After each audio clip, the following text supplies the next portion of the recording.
ঠাকুরগাঁও জেলা থেকে আসছি আপনাদের এখানে মাদারীপুর এই জায়গায় মধু সংগ্রহ করার জন্য।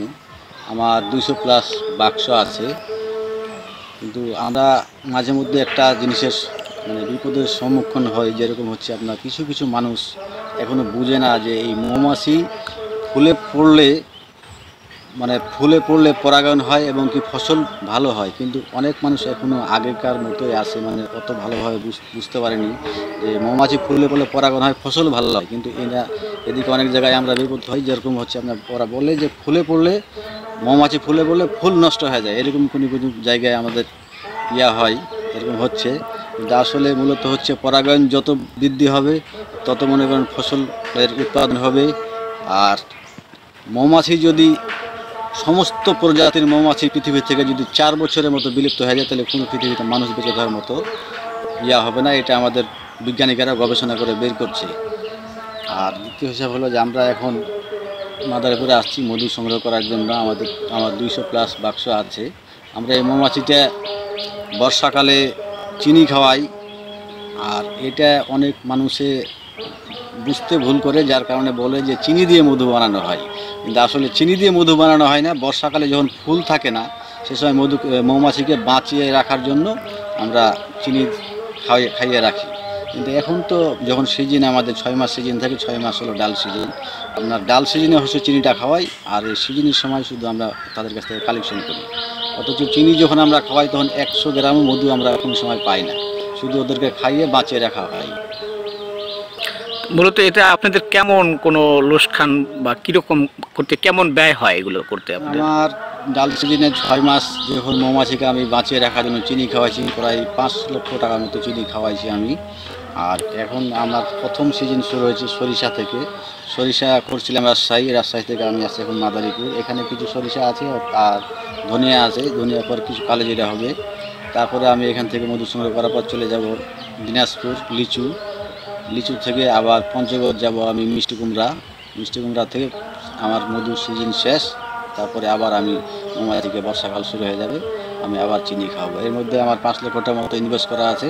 এখান থেকে ধরেন সব কিছু খরচ বাদ দিয়ে 2-3 লাখ টাকার মতো আমার থাকে। কতজন শ্রমিক কাজ করেন এখানে?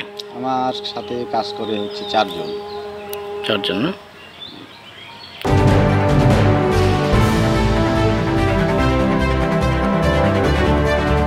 মূলত আমরা দেখাশোনা করি মধু কালেকশন করতেছে না নাই, মাছি বাইরে হইতেছে না নাই, এগুলো আমরা দেখাশোনা করি। কোনোটাতে কোনো অসুখ হয়েছে নাকি, হ্যাঁ। আবার মধু হইলে আমরা এগুলো নিয়ে যাই হারভেস্টিং করি মেশিনে। এইগুলো দেখাশোনা পর্যবেক্ষণ করে আমাদের কাজ। আপনাকে এখানে কত টাকা পারিশ্রমিক দেওয়া হয়? ওরা মাসে 10,000 করে পাই। 10,000 টাকা দেয়। আমরা এই জায়গায় আসছি, আমরা প্রতিটি জায়গায় 1 মাস করে থাকি। এই যে আমার হাতে স্মোকারটা আছে, এই স্মোকারের ধোঁয়া যদি মাছিকে দিই তাহলে মাছিটা ঠান্ডা থাকে, যাতে আমাদের না কামড়ায়। আর এই জায়গায় আসছি আমরা অল্প কিছুদিন হয়েছে। এখানে ফসল যেরকম ওই হারে আমরা মধু পাবো আশা করি। এই খাঁটি মধু পাওয়া যায় না, চিনি মিশাইন্য মধু, কিন্তু এখানে খাঁটি মধু পাওয়া যায়। যে ফুলের থেকে আনে আমরা খাঁটি মধু সংগ্রহ করে, এখানে তো ভালো মধু পাওয়া যায়। বাড়িতে বলে যে চিনি ভেজাল মধু, কিন্তু এখানে সরিষা ফুল আছে, সরিষা অনেক আছে, কিন্তু মধু অরিজিনাল মধু পাওয়া যায় এখানে। সরিষার মধু কোনো ভেজাল নাইকা, মধু খুব ভালো মধু। বাক্সে মধ্যে মৌমাছি পালন করে 2টার দিক সঠিক পাই। এক, এই থেকে সঠিক পিওর মধু আমরা পাই, যা স্বাস্থ্যের জন্য কোনো ঝুঁকিপূর্ণ নয়।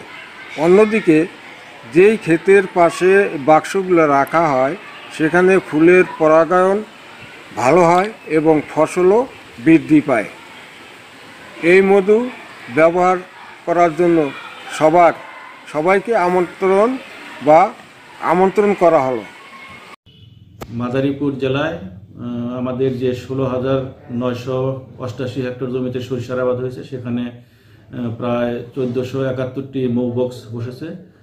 সেখানে তারা এ পর্যন্ত প্রায় 3700 কেজি মধু সংগ্রহ করেছে। আর এটি গত বছর ছিল প্রায় 8,950 কেজি মধু।